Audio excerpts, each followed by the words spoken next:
Whew, I did it. I reviewed Dragon Ball Evolution. The worst and possibly only live-action Dragon Ball movie. Whew, well, that's done. Now I gotta review GT. Crap. Wait, who is that? Isn't that Tyrone the God 3? I'm glad I had the pleasure of meeting someone like you in this time. Trunks? What are you doing here? Listen, there's no time to explain. You have to come with me to the past. There's one more live-action Dragon Ball movie that you have to review. There's another? But Evolution, I already did it. Listen, this movie, it's odd, but I heard that you were the one that brought down Evolution, so you have to come with me in order to review this one. Oh boy. Oh, and to warn you, it's a foreign film. Oh. They made another Dragon Ball live action movie way in the past?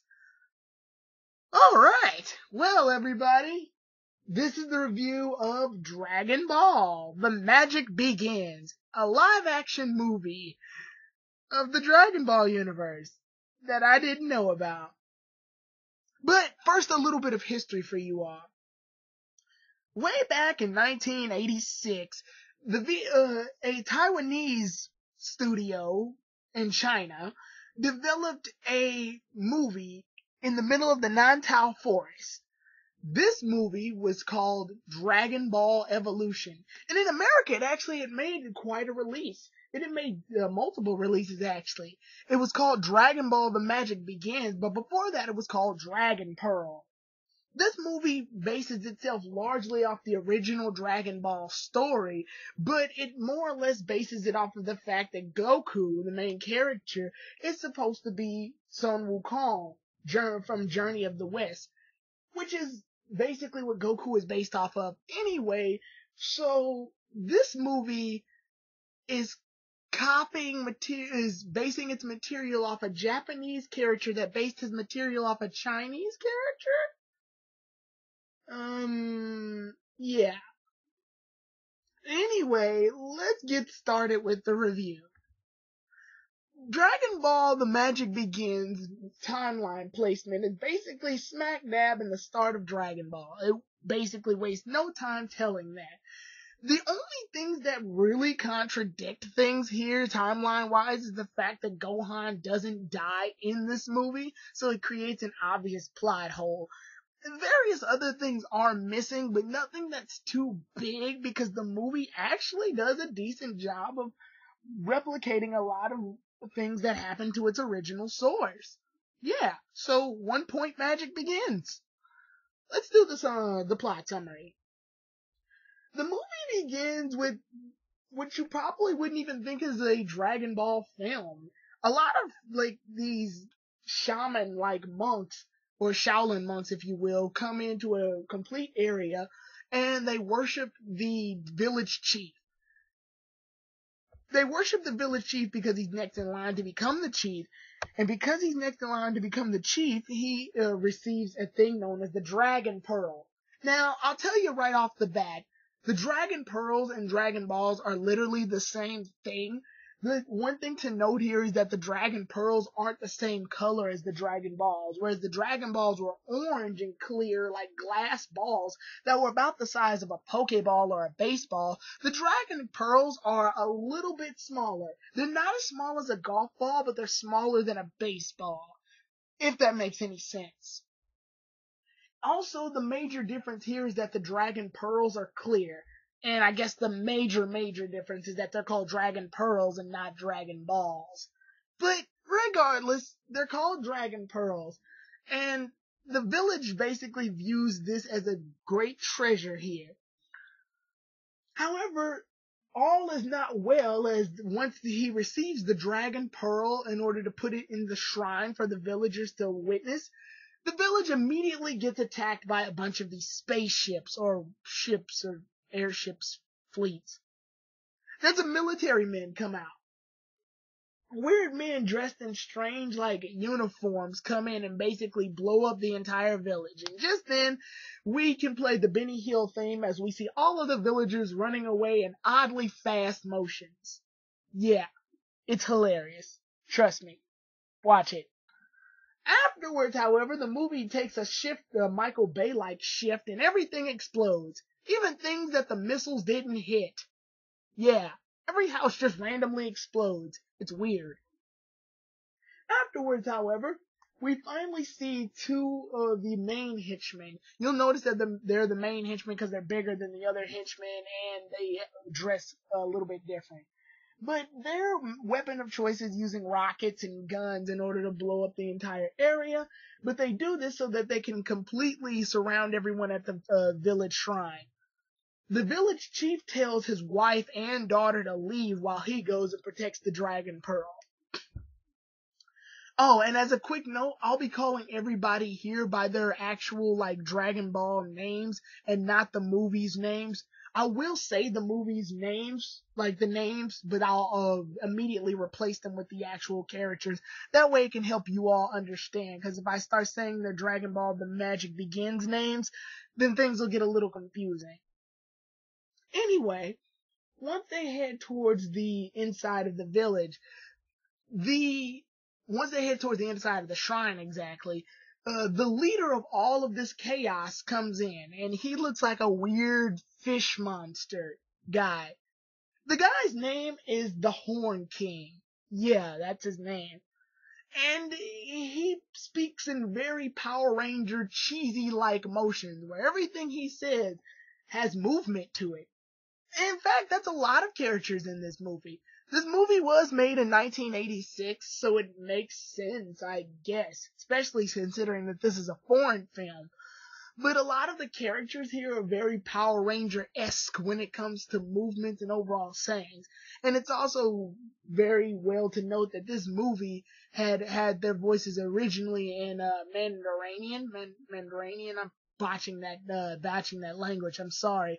But they dubbed it over in English. So yes, their mouths are moving, but the words they're saying don't match. It's like an old Chinese film, and I kind of love it. Anyway, King Horn states that he's here in order to retrieve the Dragon Pearl, but the village chief won't have that, and the Shaolin monks won't either. The Shaolin monks immediately surround the village chief, and this weird, like, arm lock circle around the village chief. King Horn lets them all leave, only so he can teleport in front of them later, shock them all with lightning, and then take the Dragon Pearl from the village chief anyway. Not sure why he didn't do that when they were in the shrine. I don't know. Anyway, after all of this happens, the King Horn states that he has 2 of the Dragon Pearls. He needs all 7 of them so that the dragon can come out so that he can gain his wish to rule the world. And debatably, the King Horn is based off 2 completely different of the villains in the Dragon Ball universe. One of them being Emperor Pilaf. But if you want to think of this from another term, King Horn could also be based off of King Gormith from the first Dragon Ball film, The Legend of Shenlong. Anyway, after we get that evil, menacing beginning, we cut to Goku and his grandfather Gohan. Or should I say Sparkle and Monkey Boy. Yeah, their names are changed here, like I said before. Well, Sparkle and Monkey Boy, aka Gohan and Goku, begin to spar. And when they begin to spar, right before they begin to spar actually, Gohan states that he cares not for his life, and that he only wishes that the Dragon Ball will be safe. He's trying to foreshadow his own death here, and it's very cheesy. The lines in this movie are very cheesy. Goku, played by a kid known as, I'm gonna botch this name here too, but Goku, a kid played by Charles Chen Zhejiang, basically looking like a kid Michael Jackson, states that he shouldn't talk like this and he'll defend his grandfather, and he'll defend the Dragon Pearl using the magic pole, aka the power pole. This eases Gohan's heart, and afterwards they decide to spar. The loser is supposed to get dinner for the winner. When this fight goes off, it's actually very wacky and funny, as they all do the generic, old kung fu style movie type fighting, with a mixture of very funny antics, such as poking each other in the nose, falling into pits, tricking people, doing very cartoony antics, and a little bit of Three Stooges slapstick in there. It's funny to even note that when Goku hits Gohan, he ends up having these weird, little stars orbiting around his face as he's dizzy. It's very cheesy, but at the same time, it's kind of heartwarming. Afterwards, though, Goku ends up losing the sparring match between Gohan only because he lost the last part of the fight, which wasn't an actual fight. It was rock, paper, scissors.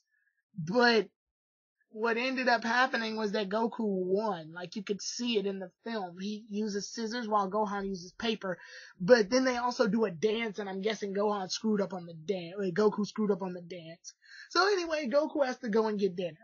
It's funny to note here that the food that they end up trying to debate over what they want to eat is hilarious. They say that last time they ate tiger, and the day after that they ate lion. So Goku goes off to get fish, or more specifically, alligator, which isn't a fish. Anywho, he goes off to get the alligator, and when he's doing this, he meets up with several monkeys in the jungle and feeds them a lot of bananas. Right off the bat, I can already feel that this Goku, while a bit odd, is much better than Justin Chatwin, just in the first 10 minutes of the film. Goku's showing to be a carefree boy who lives by nature, not caring about trying to get a girlfriend or not caring about fitting in school. He just wants to have fun, get stronger, and fight and spar against his grandpa Gohan. I really loved how this Goku sticks with the original source material. And it warms my heart to know that this Goku is the staple character for the entire movie. It's consistent. He never changes. Anyway, he goes off to find an alligator, and it's odd here. The alligator can actually speak. Don't ask. And Goku beats the crap out of it. He sticks its mouth open and keeps it open by using the power pole, and then brings it back. But while this is all happening, the army men from before end up driving by. Here we see Saito, or should I say Bulma, in a jeep looking for the rest of the Dragon Pearls using her Dragon Radar. While she's off looking for the rest of the Dragon Pearls, she ends up getting shot at because she's too close to the area where they're trying to go to get the Dragon Ball from Gohan. Thankfully, they miss, but Saito is pretty confused by what's going on. And I'm sorry, I said I would call her Bulma. Bulma's really confused as to what's going on. The thing about it is that right after that, she notices that they're headed towards a specific area. The area in which the Dragon Radar points the Dragon Pearl. Meanwhile, she gets back in her Jeep and heads off, while we cut back to Goku, who's headed back in order to cook up the alligator. When he's on his way back, he ends up seeing the Jeep driving towards him. Goku ends up holding the Jeep off and then calls it a scary monster, which at the same time, Goku said this in the manga as well, so it's not far off from the source material. Bulma even shoots Goku, like in the manga. But something weird happens.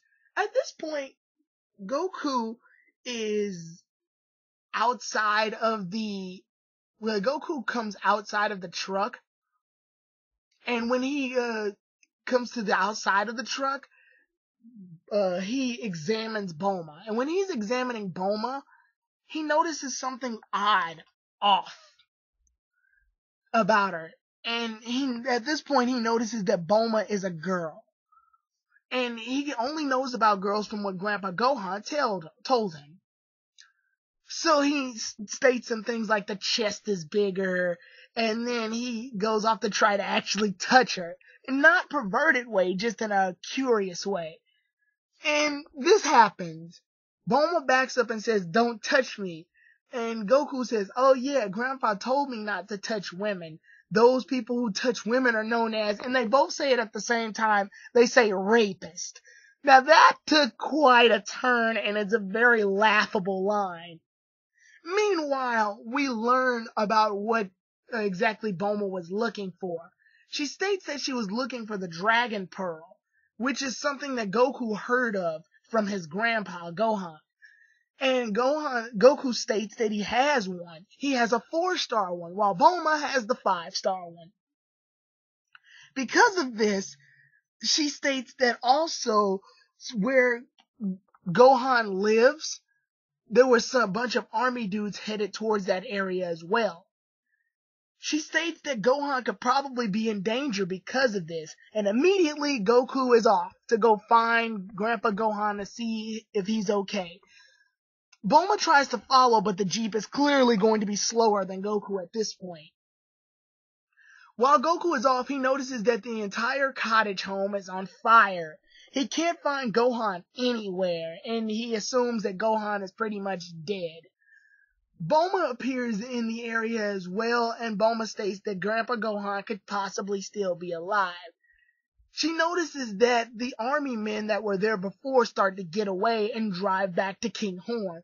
Goku notices them as well and flies off in order to fight off against the army men.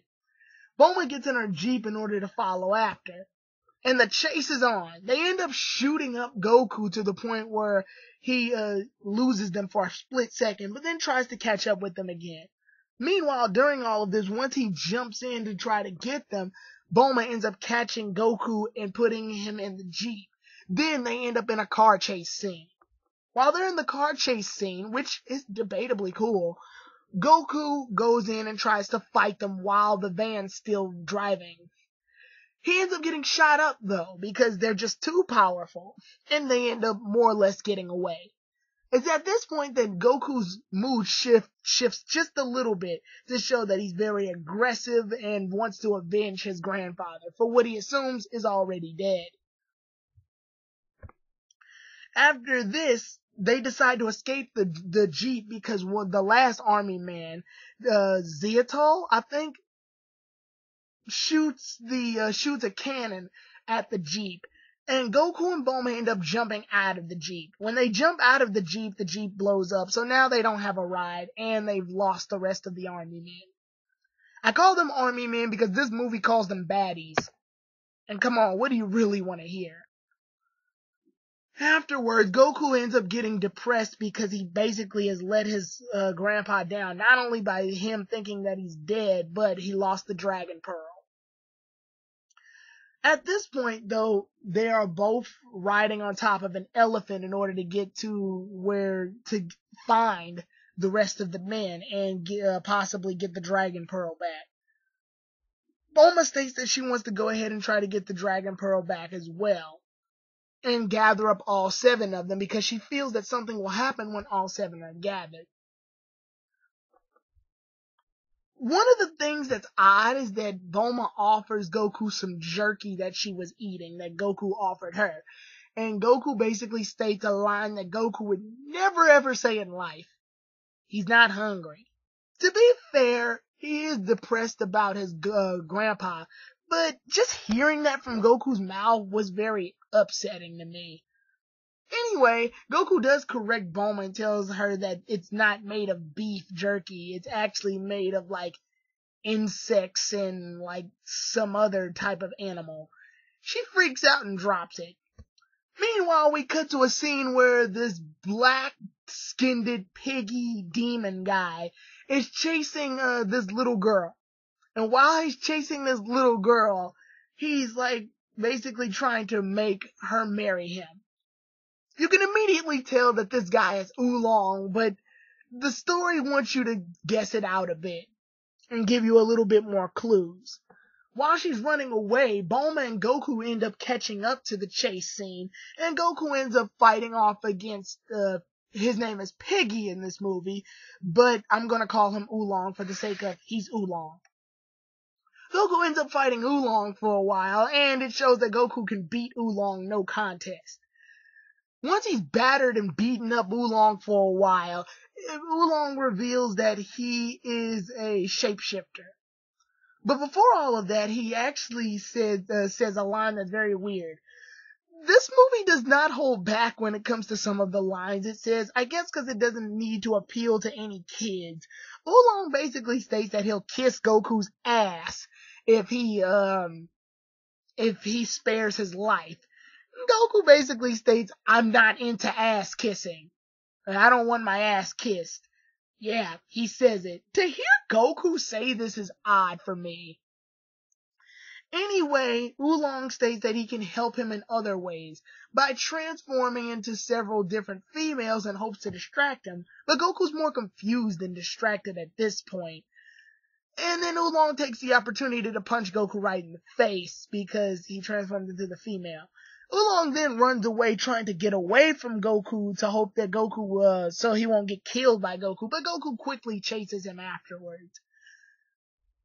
Oolong then transforms back into his original form, which looks a lot more human than Pig, but I guess for the sake of relating to realism, they decided to make this move. A bit odd considering that a lot of the other characters more or less try to relate to the original source. Anyway, when Oolong transforms back into his regular self, Goku is about to fight him, and he states that he was the great-great-grandson, or the great-great-great-great-great-great-great-great-grandson of the pig, and Goku states that his name is Monkey Boy, and Oolong states that, that's the great-great-great-great-great-great-great-great whatever grandson of the monkey. That means that we used to be brothers at one point, like a century ago that they were brothers. So Oolong kind of sticks to this relationship status for a while, but Goku pays it no mean.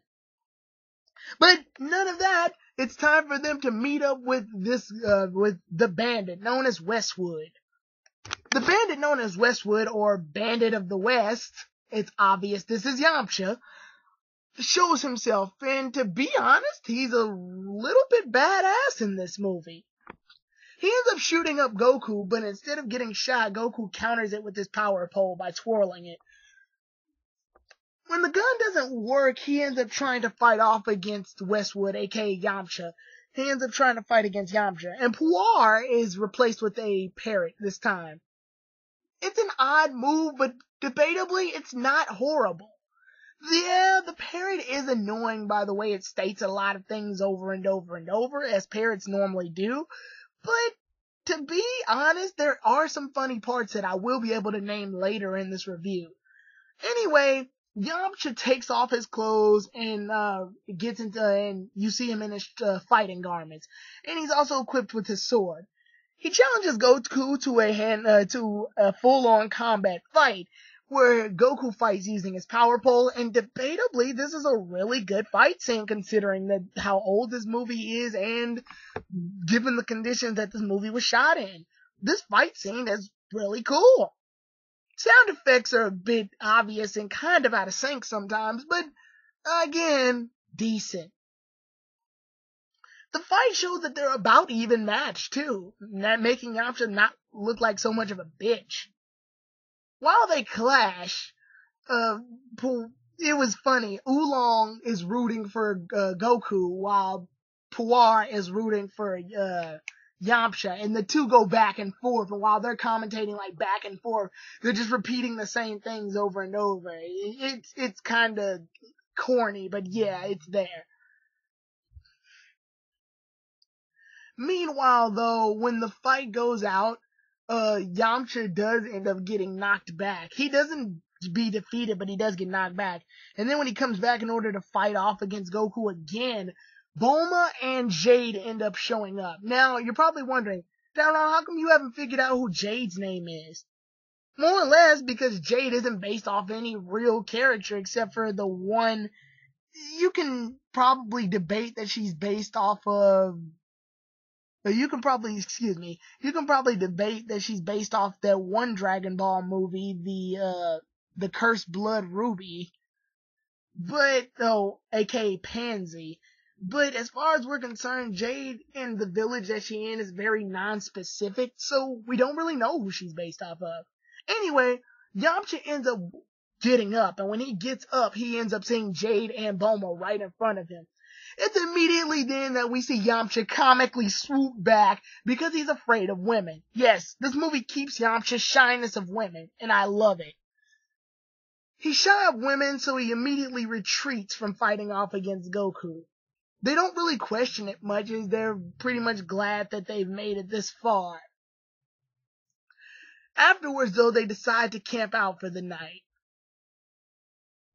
Once things have gone off there, Oolong states a few things. Oolong, Bulma, and Jade all talk about, as well as Goku, all talk about the Dragon Balls and what they can do. Bulma states that if all 7 are gathered, something magical will happen.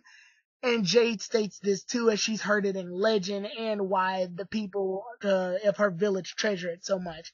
It is here that we can see Yamcha basically spying on them while all of this is going down. Oh, I guess it's also fun to note here that Bulma shows to have a very huge crush on Yamcha from the fight earlier, because she basically really likes how handsome Yamcha is.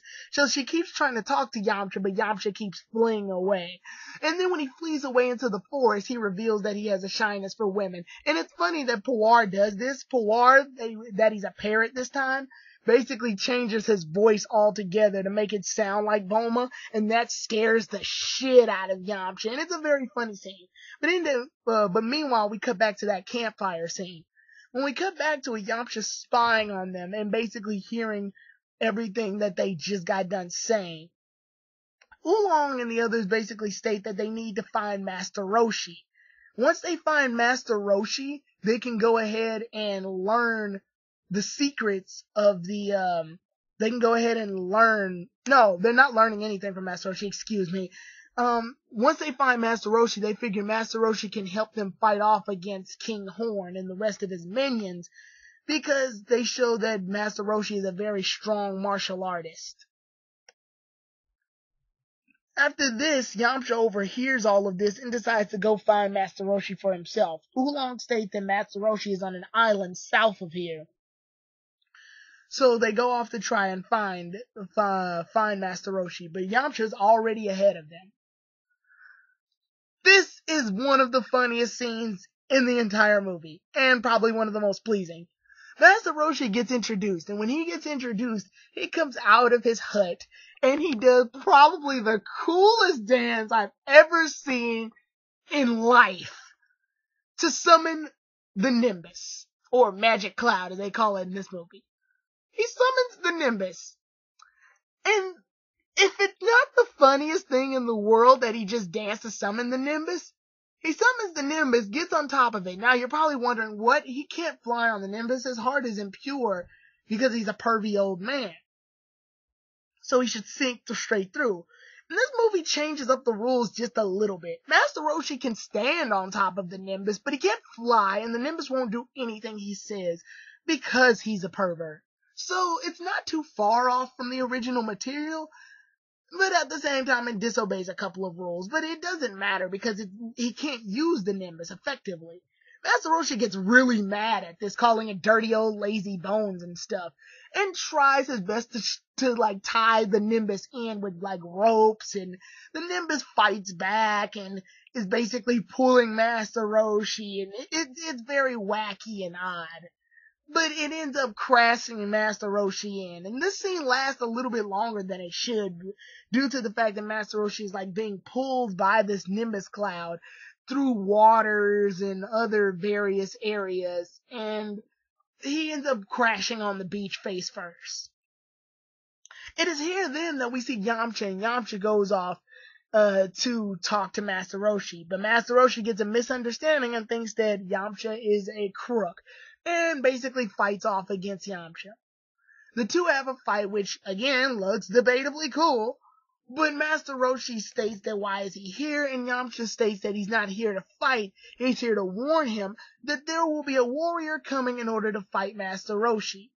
Yamcha more or less is doing this so that he can take Goku down so nothing can get in his way from finding the rest of the Dragon Balls, or Pearls in this case. Once Master Roshi is noted of this challenger that's supposed to be coming, Goku and the gang end up heading towards the island as well. Oolong also warns the others that Master Roshi is a bigger pervert than Oolong is, which is big considering the fact that Oolong showed to be very pervy during his beginning of the movie. I guess I would also state that in one scene he turned into a bat to get away from Goku, and the bat looks very poorly special effect. Like, it looks like a clip art or a gift animation. Anyway, they make it to the island, and when they make it to the island, Master Roshi shows himself and he's doing all these odd dances and stuff, and then states that one of them is here to challenge him. He points at Oolong, and Oolong basically states that there's no way in hell that he's going to fight Master Roshi. Then he points at Bulma, saying that if she was the one to fight, then he realizes it can't be her, but he does ogle at how good looking Bulma is. And he pervs all over the place on her, like he's really interested in Bulma. Which makes sense because the original Master Roshi was as well, but not to this extent. Jesus Christ. He basically deletes the fact that she's the one that wanted to fight him, and basically rounds it down to Goku. Goku states that he doesn't want to fight, but Master Roshi doesn't really believe him, or he feels that something's fishy. At this point, when Bulma's there, Master Roshi ends up mentioning that Yamcha said that they'll be coming.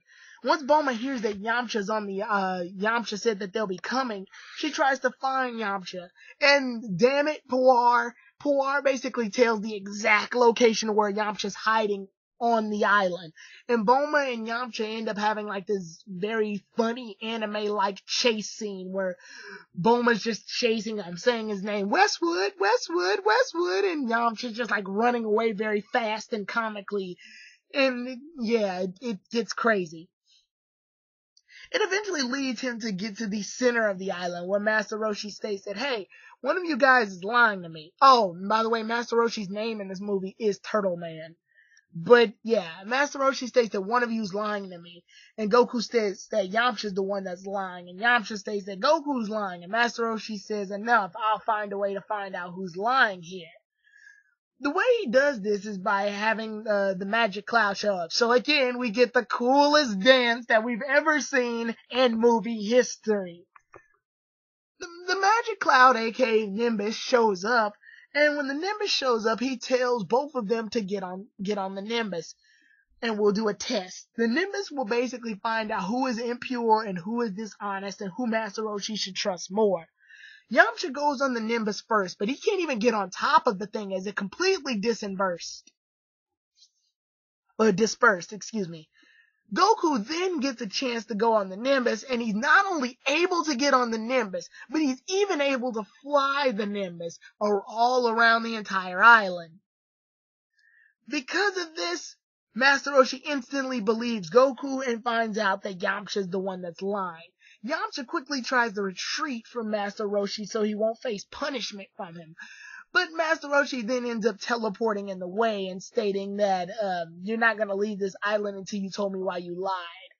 Yamcha states that he was lying so that he could go ahead and try to get the Dragon Pearl before the others do. Goku and the others explain that they're looking for the Dragon Pearl, and Master Roshi explains that he has one of the Dragon Pearls himself. Then Puar mentions that Yamcha has a Dragon Pearl too. And because of this, Bulma ends up getting interested, not sure why her Dragon Radar couldn't sense the Dragon Pearl that was on Yamcha, but whatever. But Yamcha does state that he had this thing buried underground for a while, so it could be noted that they didn't know at the time, but now that he's there, and Bulma didn't whip out the Dragon Radar, that they could probably find it. Anyway, Bulma tries to keep trying to get the Dragon Pearl from Yamcha, and Yamcha's basically running away. But then Master Roshi eventually teleports in front of him, takes it out of his hands, and gives it to Bulma. Master Roshi states that he'll give Bulma that Yamcha better give Bulma the Dragon Ball as a sorry for lying to him, and he does. Bulma gets so excited that the Yamcha had one of the Dragon Balls that she winds up kissing Yamcha on the face. When Yamcha is kissed in the face, Master Roshi gets all like googly and really like jealous, but Yamcha, since he's afraid of women, completely faints. Oh, and a while earlier when he dug up his Dragon Pearl, he states that to Puar that he doesn't want to be famous and he doesn't want money. He wants the Dragon Pearl so that he can wish to be brave, so that he won't be afraid of women, which sticks to its original material. But later on, after all of that chaos, Master Roshi reveals his Dragon Ball, and Bulma states that she really wants the Dragon Ball. Here's where things get a little interesting. Master Roshi reveals that he'll give Bulma the Dragon Ball, but all she has to do is strip completely naked for him, because it's been a long time since he's seen a woman naked. Now, this sticks to the original material as well, and Bulma debates over it for a while. Master Roshi then tries to strike a better deal with her. Instead of stripping completely naked, he states that she can keep the bottom, but she has to strip her top. The Goku and the gang talk about this for a while inside of the hut while Master Roshi waits outside, as they're pondering on what exactly to do, as she can't exactly strip herself in front of Master Roshi. It's at this point that Bulma gets the brilliant idea that Oolong should go ahead and be the one to transform into Bulma so that she can reveal the top, so that he can reveal the top and Master Roshi will get what he wanted, and then they'll get the Dragon Pearl and be out. At this point, Oolong starts to get pervy too, and states that, alright, I'll do this for you, but since the old man gets to see the top, I get to see the bottom. And they all jade Goku and them freak out, and then Bulma stops and says, wait a minute, if you're transformed as me, you can see any part of me that you want to, right? And Oolong takes this into account, and then he ends up taking the deal. Oolong then transforms, and when Oolong transforms, he transforms into this very big, fat, ugly version of Chi-Chi, and it just won't work out, and they even state that it won't work out. So then Oolong then fixes this and transforms into Bulma. Then transforms into Bulma, Then transforms into Bulma. Once he transforms into Bulma, this time though, he transforms into a Bulma that has slightly bigger breasts than the original Bulma. And by slightly, I mean a lot bigger breasts. Oolong does this because he states that Master Roshi likes breasts that are really big, which would make the most sense. While they're doing this, we cut to a scene where King Horn states that he has 3 of the Dragon Balls, and he knows where the other 3 are, and they're on Master Roshi's island, so he sends some henchmen off to go get those. We cut back here, and Oolong, disguised as Bulma, is basically flirting and dancing with Master Roshi instead of just revealing the top and getting the Dragon Pearl. And while he's doing this, it's in the most goofiest, like, flirtatious dance possible. Then he finally reveals the top, and Master Roshi just, like, his eyes glow, and then he immediately faints. When he immediately faints, he's just all, like, googly, and he can't talk straight, and he can't do anything. But Oolong does end up getting the Dragon Pearl, so that was a success, too. After that, Goku and the others basically ask Master Roshi, can they help them fight the army men that attacked earlier. And Master Roshi cannot talk proper English at this point now because he's too enthralled in the fact that he just saw a 2 big pair of breasts. But while all of this is taking place, the army men wind up attacking. And when the army men wind up attacking, they like start shooting at Master Roshi's entire island. And when they shoot at Master Roshi's island, Master Roshi is still like freaking out over the fact that he just saw like a perfect pair of breasts. But then he ends up hiding. He realizes he's getting shot at and ends up hiding in his turtle shell. And Goku and the others end up running off. Goku wants to go ahead and avenge Grandpa Gohan now by trying to fight them, but he doesn't stand a chance right now. So he ends up getting knocked back more or less. And they decide to tell him to use his Nimbus so that they can leave. Because of this, Master Roshi finally gets back to normal and states that he'll hold them off while you all leave. Goku winds up getting on the Nimbus, and when he gets on the Nimbus, he uses the power pole to bring Oolong in, and they all fly off to safety. Oh, and during the squabble, Bulma drops 3 of the Dragon Balls, so they Dragon Pearls, so they end up King Horn's men end up getting the rest of the Dragon Pearls, those 3 Dragon Pearls, and they end up retreating back, but not before blowing up the entire island, and Master Roshi is presumed dead. When Goku and the others finally make it back to the forest, they contemplate on what they're going to do now that they've lost 3 of those Dragon Balls. Master Roshi then comes out of a swamp. And when he comes out of the swamp, they basically go, "Hey, Master Roshi, you're alive. We can't believe it." And Master Roshi's like, "Yeah." And he basically states that what would happen when the Dragon Balls are finally gathered. Not just will the dragon appear, but it'll like blow up. Like it'll cause, like the dragon comes out in an explosion this time rather than just coming out of the Dragon Balls like normal. So, Master Roshi states that if the Dragon Pearls are together, then a large explosion will happen before the dragon appears. So, if we can somehow find a way to keep the last Dragon Pearl from him and then at last minute use it, we can stop King Horn. Then they ponder over where the rest of the Dragon Pearls are. Oh, and they also have become a full circle of group now. So everybody that basically had a Dragon Pearl is all gathered in one spot. Oolong basically leaves because he had no relation to a Dragon Pearl, as we know of. While they're talking, they immediately hear Oolong like whistling, and while he's doing this, he's throwing one of the Dragon Pearls up in the air and catching it while he's whistling. And they basically are shocked and go, "Hey, what the hell, Oolong? How come you didn't tell us you didn't have a Dragon Pearl? But more importantly, how come Bulma's Dragon Radar didn't sense it?" Then again, she didn't really use it, so yeah.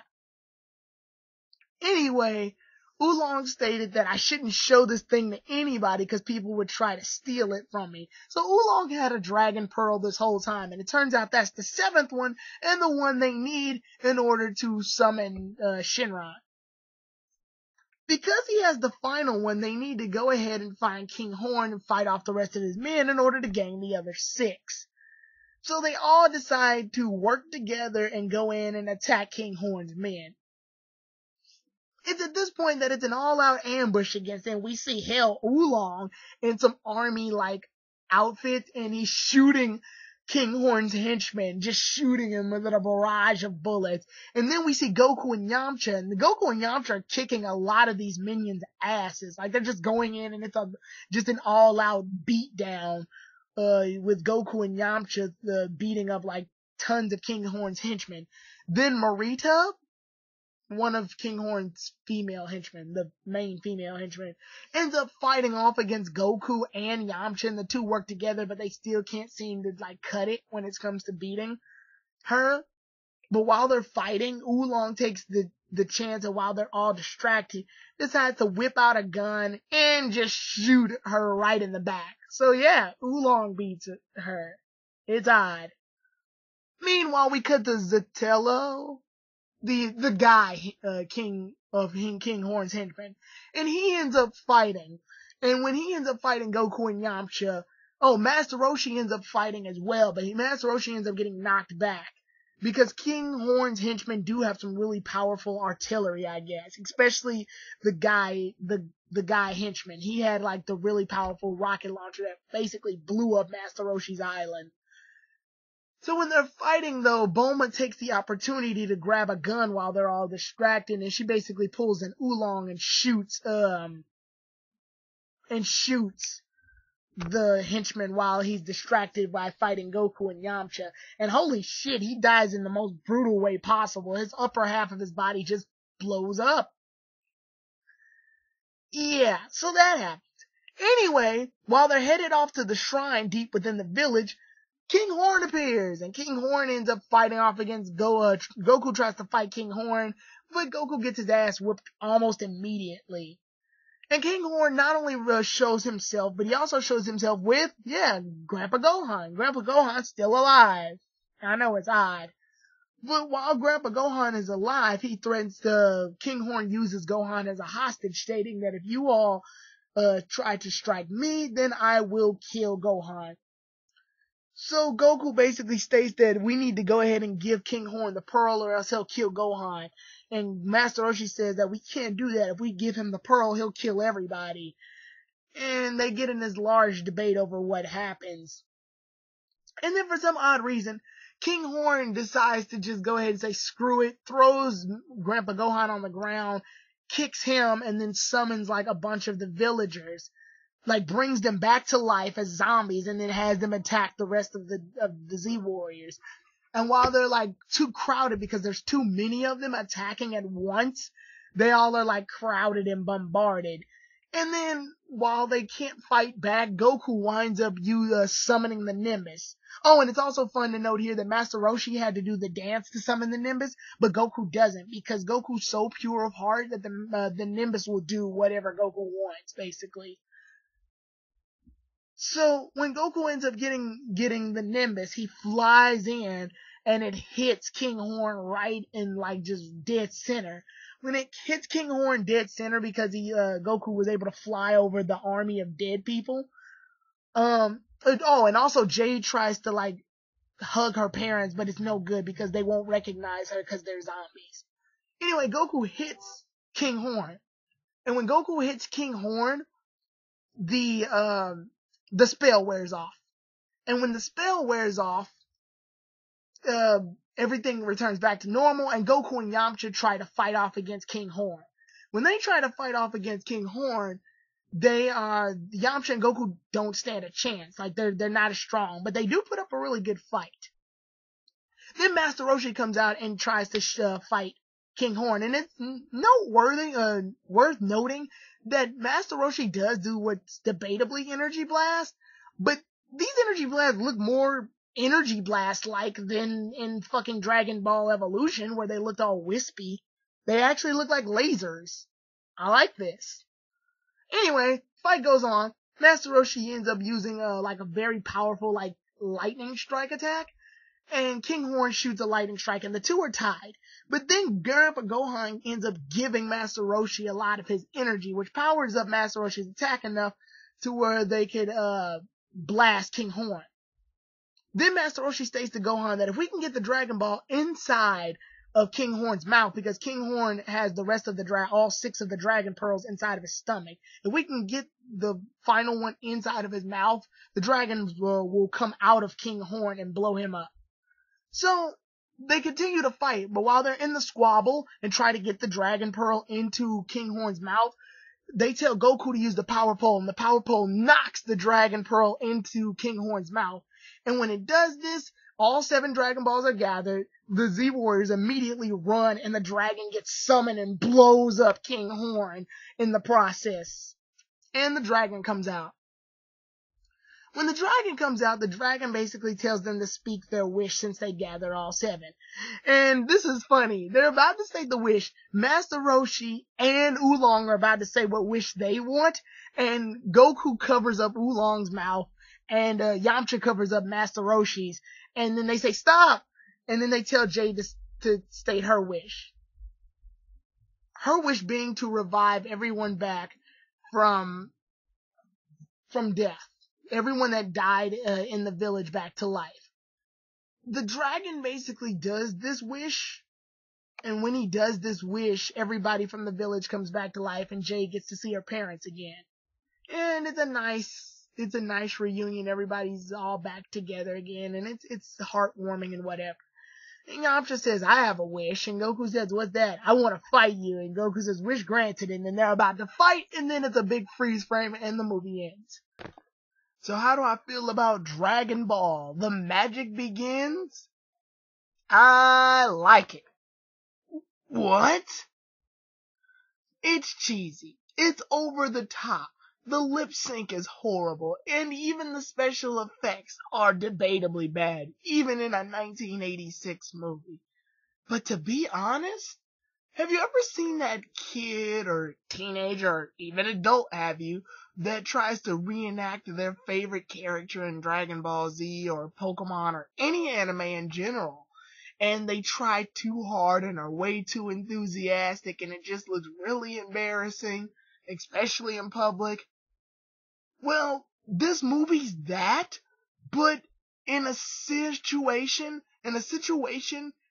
in which I'm watching a movie, so I expect the character to act like that, it pays off.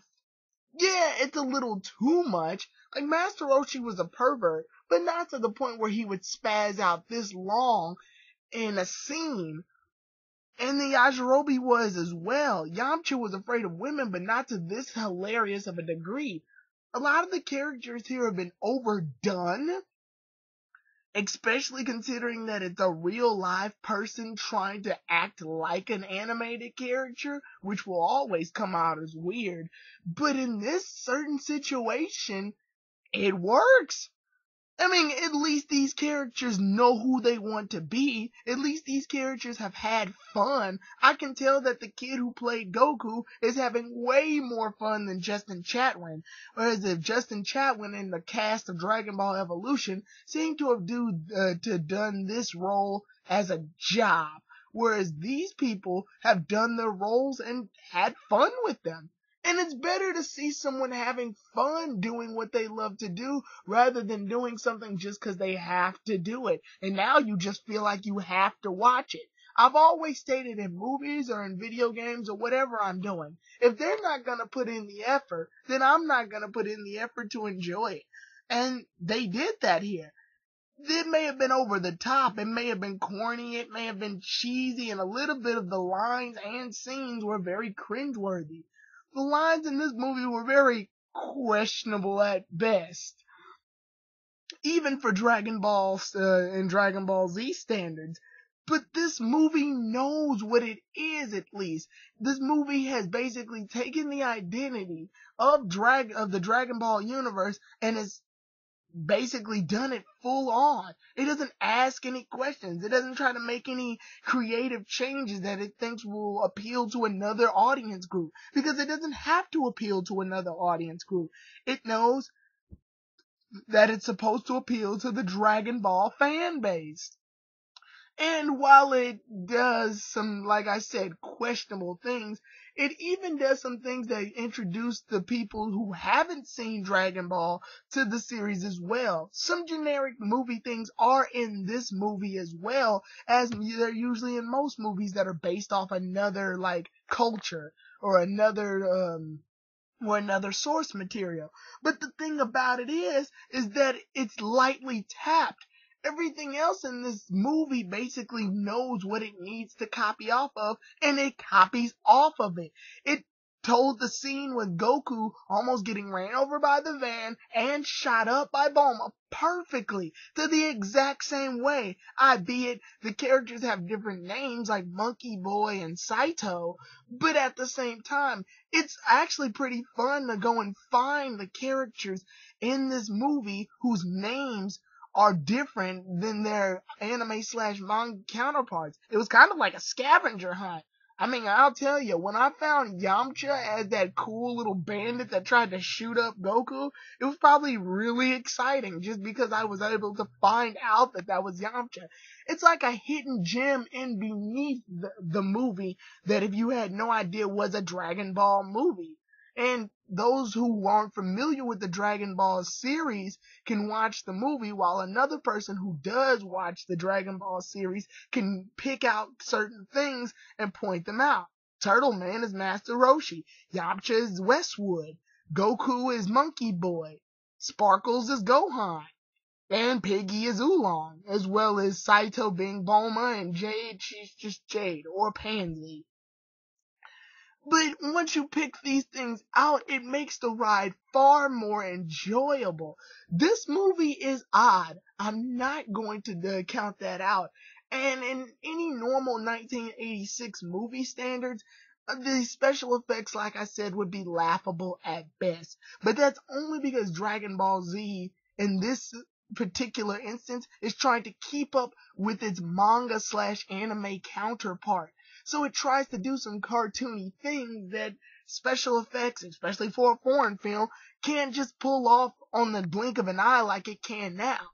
It's not like in 2009/10 where they had no excuse to pull this off very poorly, especially when you consider the fact that Matrix did Dragon Ball Z like fight styles way better than Dragon Ball Evolution.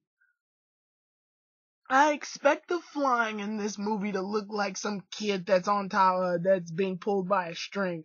I expect some stunt doubles to be flipping out by an explosion. I expect some guys to be twisting and then pretending to fall comically like in a Power Rangers film. I expect that from this movie because this movie is way older and it delivers that.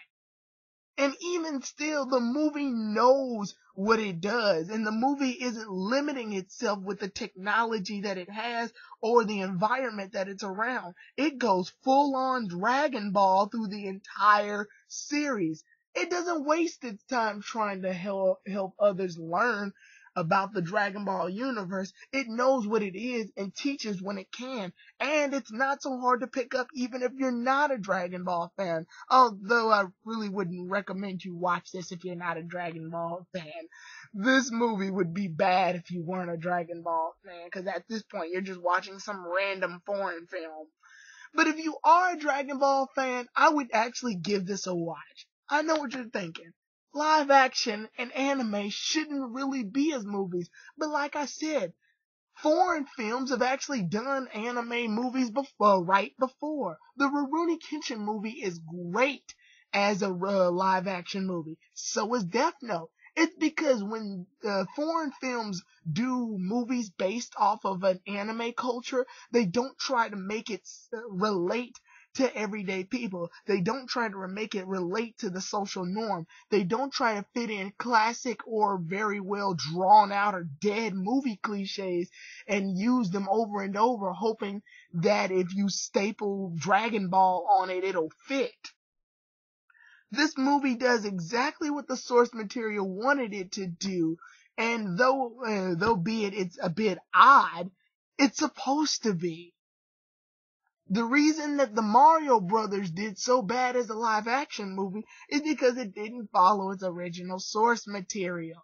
The reason that Dragon Ball Evolution and Avatar The Last Airbender didn't do that well as live action because they didn't follow their source material. And albeit Avatar The Last Airbender actually tried to follow its source material, but the problem at that point was just standard acting characters who weren't really acting or acting terribly at that point. Or the characters just plain not having fun with the roles they had, or just very piss poor special effects considering what was already delivered in the show. It's usually the problem is that the show brings too much. I say the only problem here in this, well, the only noticeable problems in this movie is that it does too much. The characters try too hard to be like their anime/manga counterparts, which winds up making some very awkward moments, but at the same time, it does make these characters at least lovable. I actually try to give a shit about these characters rather than I did in the Dragon Ball Evolution film. And again, Master Roshi's dance. Best damn dance in the movie. I would watch the movie again just to see that dance. Yes. Anyway, this film, like I said, was odd. Lip syncing, bad. Laughably foreignly bad. The characters, laughably cheesy and over the top, but still good and lovable. The overall plot follows it well. I mean, yeah, most people, even Dragon Ball fans, won't really know the story of King Horn because King Horn is based off a villain from another Dragon Ball movie where the Dragon Ball movie, at least the anime wise, wasn't as popular as the Dragon Ball Z films, so you'd have to give the Dragon Ball film a watch. Um, Most people won't know of this story, but even still, it gets the gist of it. This guy gets it. He's a villain. Gather all the damn Dragon Balls and try to take over the world. So he at least gets the formula, and the Z Warriors don't disappoint in fighting him off in the conflict. Albeit, one other downside of this movie is that the scenes drag too long, so the final battle with King Horn does feel a bit rushed. They just sort of go in there and fight. And the fight scene with King Horn is rushed as well, but at the same time, it's still relatively entertaining, just in a very cheesy and corny way. I do sometimes give older movies a lot of bias because any movie that was probably made before my time, because this was made way before I was born, I always try to give the benefit of a doubt due to special effects. But I do check out movies that were around the same period as the Dragon Ball Magic Begins movie and realize that some special effects in movies, even in 1986, were debatably better than this movie. But this is a foreign film, and foreign films usually don't have as much technology to work with as like 20th Century Fox or Warner Brothers or several other theater studios. But, will I recommend this to someone who hasn't watched the Dragon Ball series? Like I said before, it'd be really hard to get into. A lot of the sequences, like I said, even if they're dragged out, kind of happen really fast. Especially considering the fact that it's trying to add up most of what happened in Dragon Ball Z and Dragon Ball, mostly the things that happen in Dragon Ball, all together, and winds up having Goku meet up with Master Roshi, Bulma, Jade, Yamcha, Oolong, and Grandpa Gohan all within that time period. Is a bit hard to take in if it's all being meshed in at once really fast. Would I recommend this to a Dragon Ball fan? Yes. I recommend this to a Dragon Ball fan only because it's so bad that it has to be watched. Like I said, I enjoyed the movie, and I enjoyed the movie because it was one of those it's so bad you gotta watch it type deal. It was an odd bad though, and it was a charming bad. I probably won't end up watching this movie again. I mean, I could, but I probably won't. But it was no watching just for the ride that it was. And it's definitely an experience you really gotta see to believe. So, with that said, everybody, this was the review of Dragon Ball, The Magic Begins. Tyrone the God 3, out, everybody. What? He actually liked it? Tyrone the God 3, you're tougher than me if you're willing to face 2 live actions. May God rest your soul when you review Dragon Ball GT. Oh well. I'm still here. Subscribe to Tyrone the God 3's channel. Gotta go.